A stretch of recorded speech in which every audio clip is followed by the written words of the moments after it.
श्री राम जय जय राम। श्री राम जय जय राम।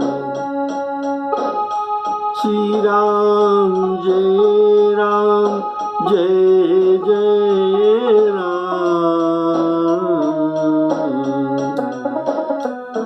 श्री राम जय जय राम।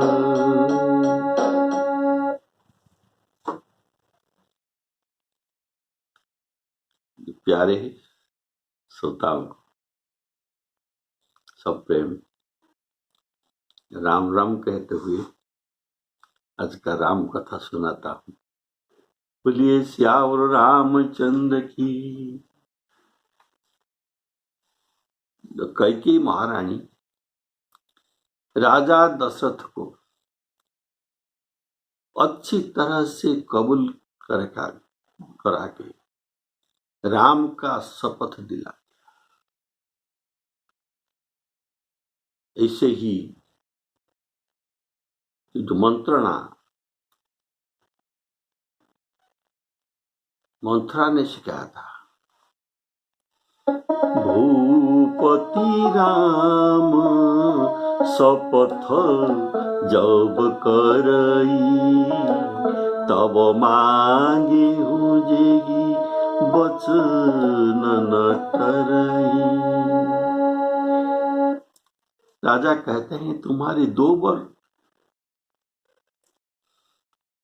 धरोहर में था, अभी तुम 2 के जगह 4 वर मांग लो। तो इसके बाद कैकेयी महारानी भूषण सजाकर राजा के आगे उपस्थित होकर 2 वर तो मांगती है। कैकेयी जी बोली,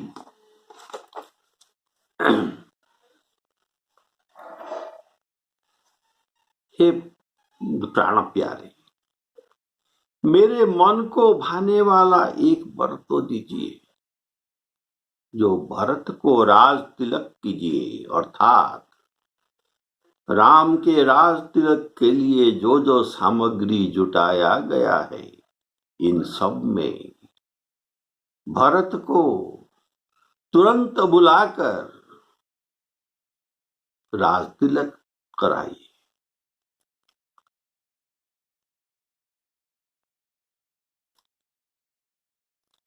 वाल्मीकि रामायण में लिखा है, अनेनैव अभिषेकेण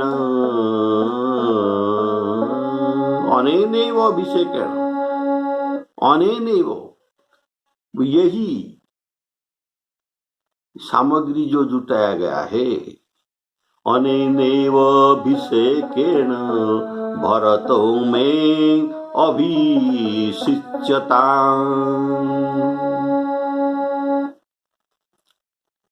राजा तो कुछ न बोली, वो सुन रहे हैं। और कैकेयी महारानी अब दूसरी वर मांगते हैं, हे नाथ, दूसरी वर में मांगता हूं कि मेरा मनोरथ पूर्ण कीजिए। अर्थात प्रथम वर देने में कुछ असुविधा नहीं था, कारण पहले से ही तो विवाह समय में राजा वही प्रतिज्ञा किए थे। किंतु द्वितीय वर केहू पावत संदेह, इसका पाना संदेह था, इसीलिए द्वितीय वर मांगने के लिए इस समय में ये हाथ जोड़कर विनय होकर मांगते। तपस्वियों का वेश में विशेष उदासीन भाव से राज्य और कुटुंब आदि के ओर से भली भांति उदासीन होकर विरक्त मुनियों की भांति राम 14 वर्ष के लिए वन में निवास करे। कैकेयी के कोमल विनययुक्त वचन था। इसे सुनकर राजा के हृदय में ऐसा शोक हुआ जैसे चंद्रमा के किरण से चकवा विकल हो जाती।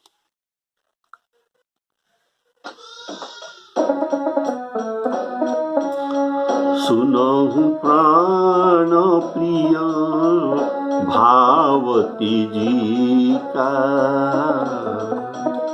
देहु एक वर भरत ही टीका। मांगो दूसर बर कर जोरी, पुरबहु नाथ मनोरथ मेरी। तापस बेश तापस बेश विशेष उदासी, 14 बरिस राम बनवासी। सुनी मृदु वचन भूपहिया शोकु, शशि कर छुअत विकल जिमि कोकु। शशि कर छुअत विकल जिमि कोकु। तापस वेश विशेष उदासी, ये कहने का भाव। तापस वेश धारण कर रहने से चित्त को वासना, विषय वासना नहीं रहेगा, चित्त में विषय वासना नहीं रहेगा। इसलिए वन से फिरने पर भी राज्य करने का इच्छा और नहीं रहेगा। विशेष उदासी कहने का भाव है कि सामान्य उदासियों ग्राम, पुर और नगर को जाते हैं और विशेष उदासी इसी जगहों को नहीं जाते। कारण ग्राम और शहर में बुद्धिमान लोग रहते हैं। इन्होंने राम जी के प्रवक्ता कर, उनके सहायता बनकर, उपाय बताकर फिर उपद्रव कर सकते हैं। इसीलिए कैकेयी चालाकी में मांगते हैं तापस बेश विशेष उदासीन भाव में वन को जाना पड़ेगा। इसीलिए विशेष उदासीन वे कहते हैं। उदासीन मुनि वेश में रहने से कंदमूल फलाहार करने पर शक्ति क्षीण हो जाता है, शरीर सूख जाता है और ये युद्ध करने का शक्ति भी नहीं रख सकेगा। यह बात मंथरा ने नहीं सिखाया था। इसमें कैकेयी अपना बुद्धि का उपयोग किया है।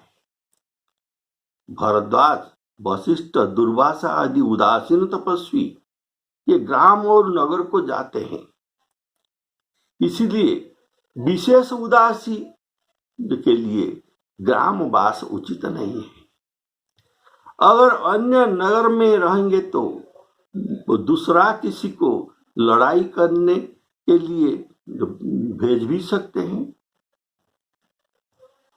इसीलिए 14 वर्ष वनवास की अवधि में भरत राजकार्य में निपुण भी हो जाएगा और उनके सहृदयता से प्रजा के आत्मविश्वास भी जीत सकेगा। इसीलिए प्रजाएं राम को भूल जाएंगे। ये 14 साल का बाद सरस्वती कैकेयी के जिह्वा में बैठकर तो कहते हैं, बोलिए सियावर रामचंद्र की जय।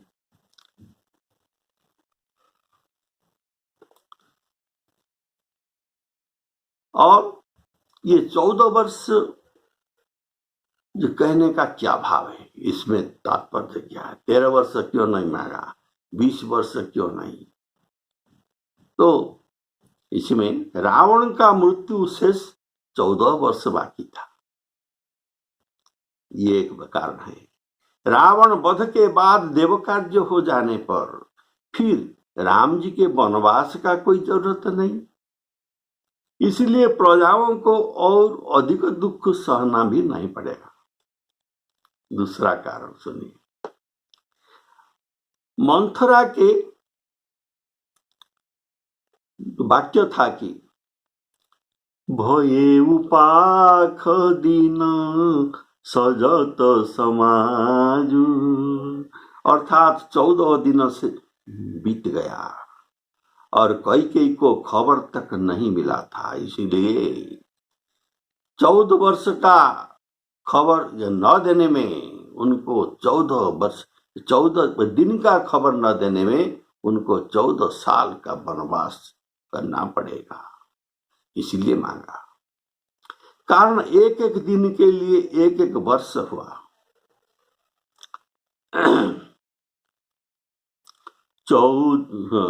बोलिए सियावर रामचंद्र की। इस कवि ने एक सुंदर बदुआ ये जो कहा है उसको भी सुनाता हूं। 14 दिन पर श्रवण सुनी, ये तुलसीदास जी का दुआ नहीं। 14 दिन पर श्रवण सुनी, राज तिलक की बात, ताते मांगे राम बन, जाहि बरस 2-7, जाहि बरस 2-7, 14 वर्ष। बोलिए सियावर रामचंद्र की जय। तीसरा कारण सुनिए, शास्त्रों में लिखा है कि अगर 14 वर्ष के बाद कोई घर 14 वर्ष के अंदर अगर कोई घर को नहीं फिरते तो उनके पैतृक संपत्ति अर्थात जायदाद के ऊपर हक नहीं रहता। मंथरा किंतु सीखा था सिर्फ इतना ही, सुत ही राजू राम ही वनवासु, राम के लिए वनवास मांगा था, अर्थात वनवास सब दिन के लिए वनवास मांगा था। लेकिन कैकेयी जी 14 साल के लिए कहने का भाव, इसमें सरस्वती उनके जिह्वा पर बैठकर ये कहते हैं, इसलिए ये वो सोच रहे थे कि इसी समय जब 14 साल का तो कहना था, अगर मंथरा के बात पर इनको सब दिन के लिए वनवास भेज देते तो प्रजाओं ने विद्रोह कर देते, इसीलिए सोचा इतना भी नहीं, ये ऐसे नौबत नहीं आना पड़ेगा, मैं 14 साल के लिए मांग लेती हूँ। बोलिए सियावर रामचंद्र की। चौथा कारण 14 साल वो क्यों मांगा? कौशल्या 14 वर्ष पर्यंत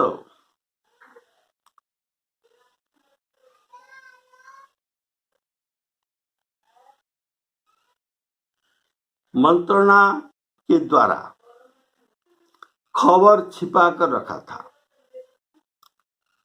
कौशल्या इनके मतलब में कैकेयी ऐसे सोच रहा था कि जब कौशल्या 14 साल तक ये मंत्रणा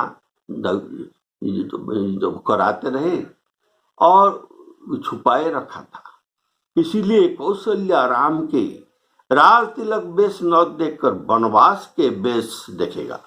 बोलिए श्यावर रामचंद्र की जय।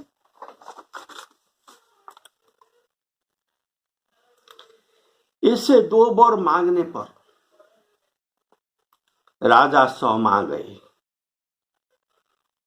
उनसे कुछ कहते नहीं न बना, मानो बाज वन में बाज पक्षी।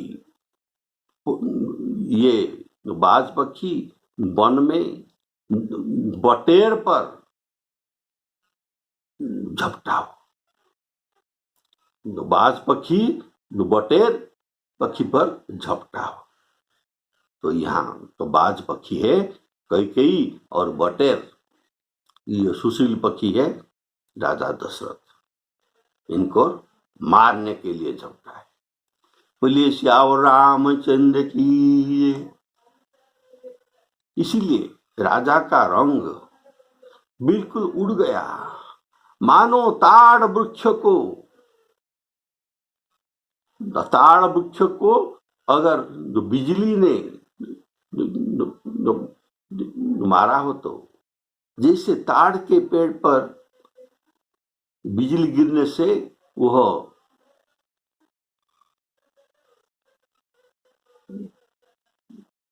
झुलस कर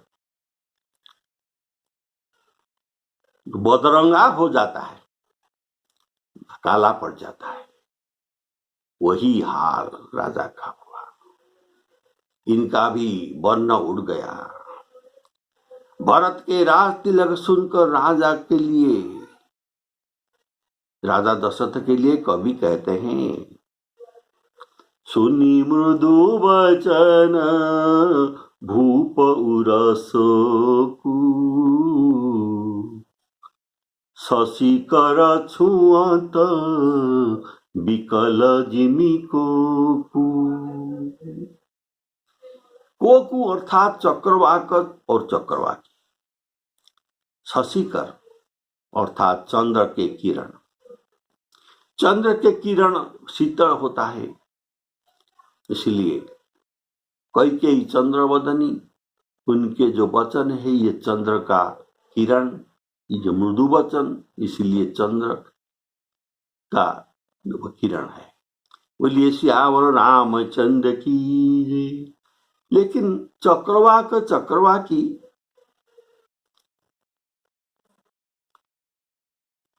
को ये चंद्र किरण अच्छा नहीं लगता, कारण ये सूर्य के अनुरागी है, सूर्य के अनुरागी।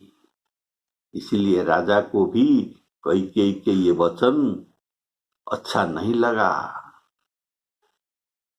चंद्र के किरण लगने से जैसे चक्रवाक और चक्रवाकी विकल हो जाते हैं, ऐसे राजा भी हृदय में विकल हो गए। कारण ये सूर्य के किरण के प्रेमी। सूर्य की किरण क्या है? राम सच्चिदानंद दिनेशा, ये राम के प्रेमी है। बोलिए श्यावर रामचंद्र की। तो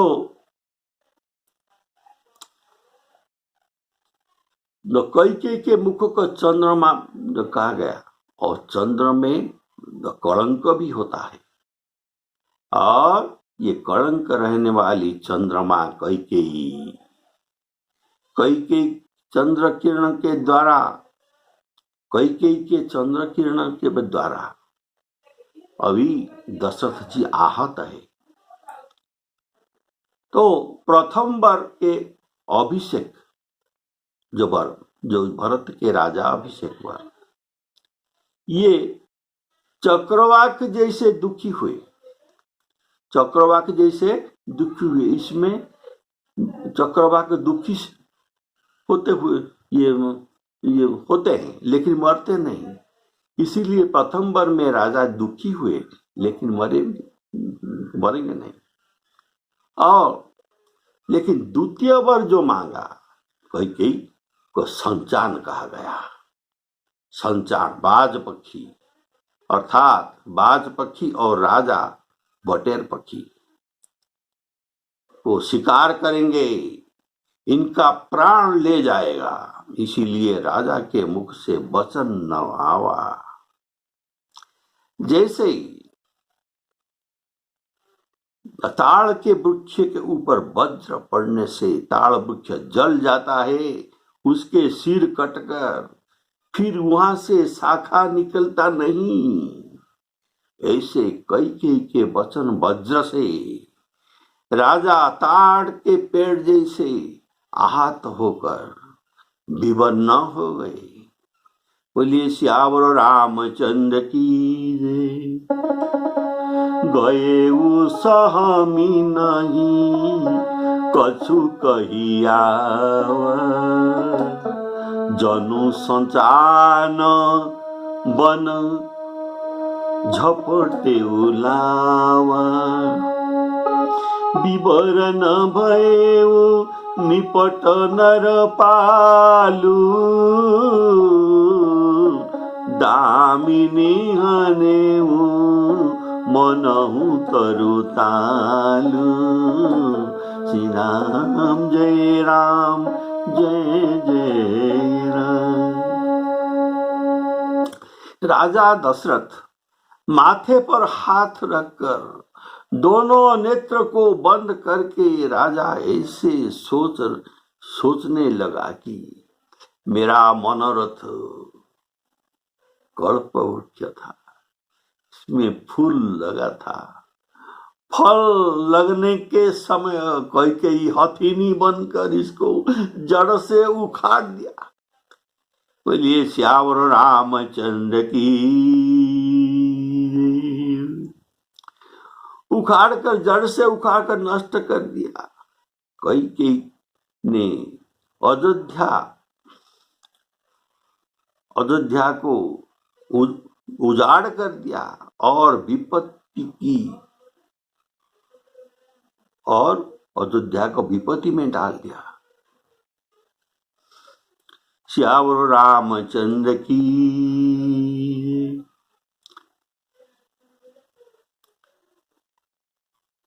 और अयोध्या में कैकेयी ये विपत्ति के नींव डाल दिया। विपत्ति के नींव अर्थात विपत्ति के फाउंडेशन ये डाल दिया, और इसके ऊपर विपत्ति के घर बनेगा। अयोध्या विपत्ति के घर बन जाएगा। और ताड़ गछ को बिजली लगने पर इसमें फिर शाखा पर शाखा नहीं हो सकता। जैसे सुरतरु उनका जो मनोरथ को पूर्ण करने वाले वो सुरतरु राजा के जो मनोरथ सुरतरु वृक्ष था। ये सुरतरु सबको सुखी देने वाला, सबके मनोरथ को पूर्ण करने वाला था। बोलिए सियावर रामचंद्र की। तो अभी राजा ने सोच रहा है मेरा मृत्यु अवश्य होगा और मेरे मनोरथ को पूर्ण नहीं हो सकता। ये मनोरथ का पूर्ण होना संभावना भी नहीं है। यहाँ राजा को कल्पवृक्ष और कैकेयी को हथिनी अर्थात बिना विचार के पशु कहा गया। बोलिए सियावर रामचंद्र की। कारण अपने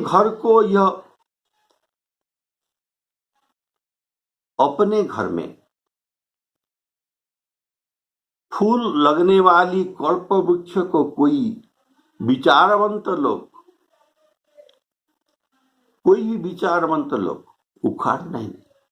उखाड़ नहीं सकता। कोई राक्षस भी उखाड़ नहीं सकता।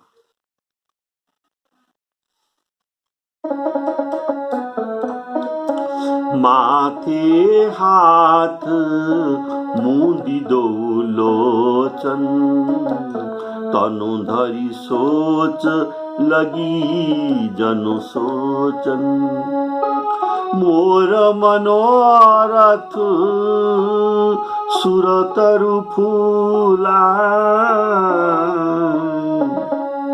मोर मनोरथ सुरतरु फूला।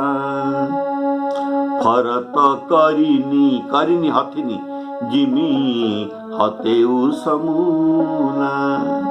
अगर मूल रहता तो फिर ये शाखा पर शाखा हो जाता, लेकिन ये जड़ से इसको उखाड़ डाला। अवध उजारी दीन कैकेयी, दीन सिया चल विपत्ति के नेई। श्री राम जय राम जय जय राम। राजा दशरथ मन में सोच रहे हैं, अभी जो कैकेयी के आचरण जब हुआ, इसलिए सारी नारी जाति भी कलंक और अविश्वसनीय हो गई।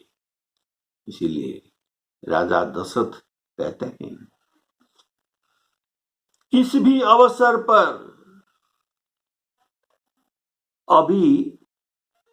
किस अवसर पर क्या हो गया, स्त्री का विश्वास करके मैंने वैसे ही मारा गया, जैसे योग की सिद्धि रूप फल मिलने के समय योगी को अविद्या नष्ट कर देता है, ऐसे मेरा सब कुछ नष्ट हो गया।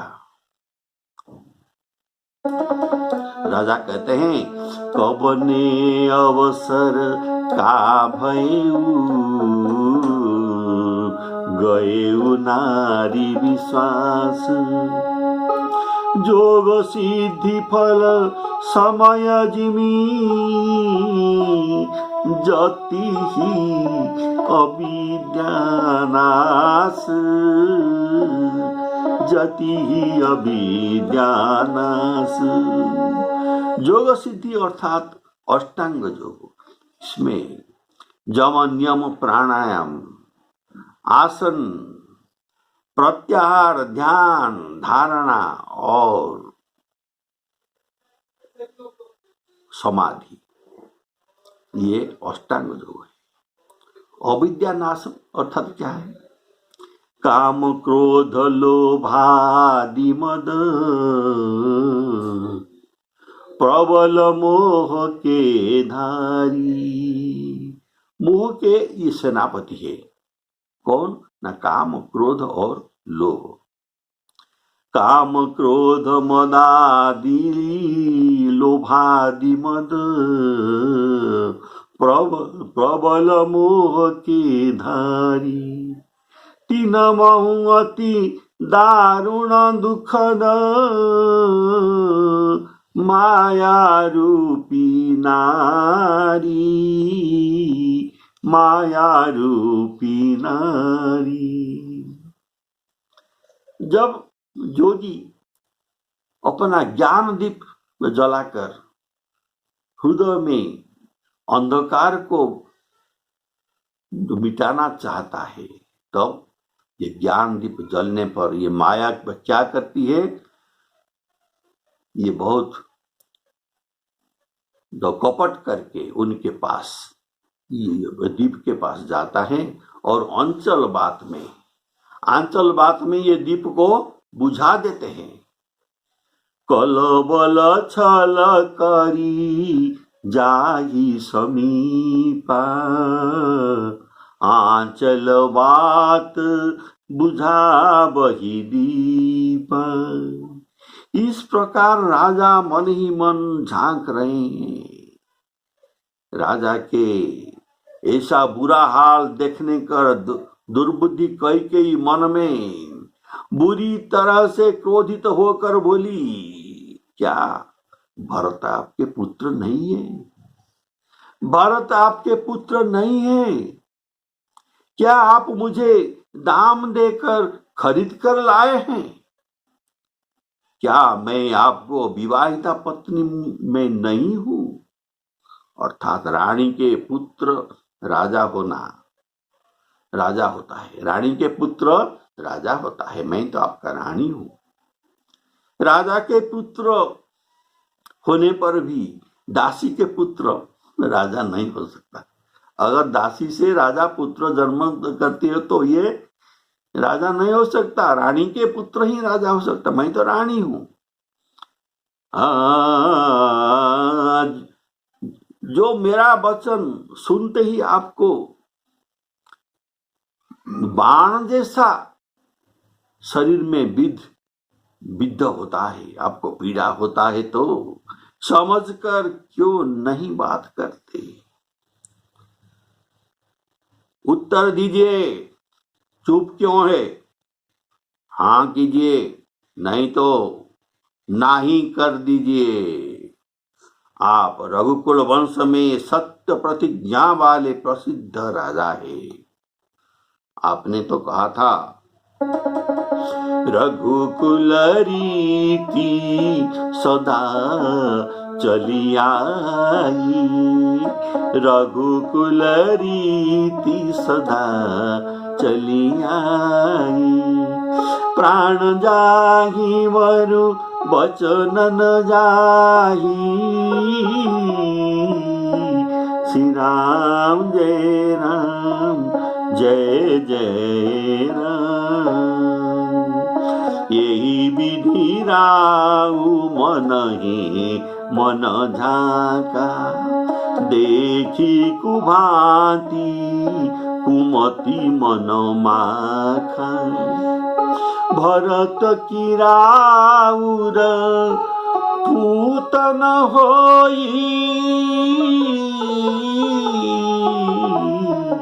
आने मोलो बेसाही की मोन।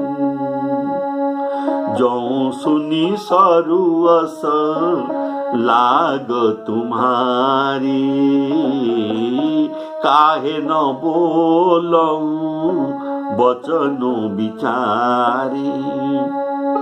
देहु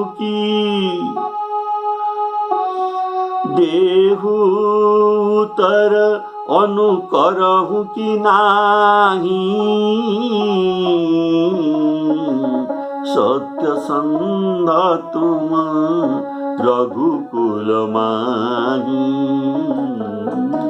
सत्य संध तुम रघुकुल माही। श्री राम जय राम जय जय राम। श्री सीतारामार्पणमस्तु।